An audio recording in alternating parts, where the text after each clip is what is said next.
Դուք հայտնի երգչի որդին եք եւ ձեր նկատմամբ եւս իշխանության յուրացման Սպիտակցի Հայկոյի որդին էսպես հանրությանը առավել հայտնի ձեր նկատմամբ եւս իշխանությունները գործընթաց սկսեցին իշխանության յուրացման մեղադրանք առաջադրեցին տևական ժամանակ դուք հայտնվել եք իրավապահների տեսադաշտում բայց իդեմս ձեր պաշտպանների դուք կարողացաք արդարացվել կցանկանայի դուք մի փոքր պատմեք թե ինչ իրավիճակում հայտնվեցիք եւ այսօր գտնվում եք դատարանում ի աջակցություն գործարարի Մենք բոլորս մեր եկեղեցու կողքին ենք, մենք հայ առաքելական եկեղեցու կողքին ենք, այդքանը։ Մենք գտնվում ենք դատարանում, որովհետև մեծ մարդ, հարգարժան մարդ Սամվել Կարապետյանի կողքին, որ նա օգնել է Հայաստանի Հանրապետությանը, իր հայ ժողովրդին,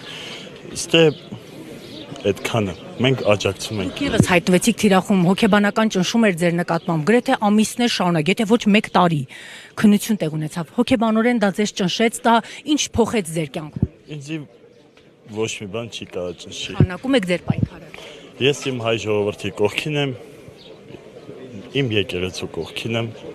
ես իմ հավատքով։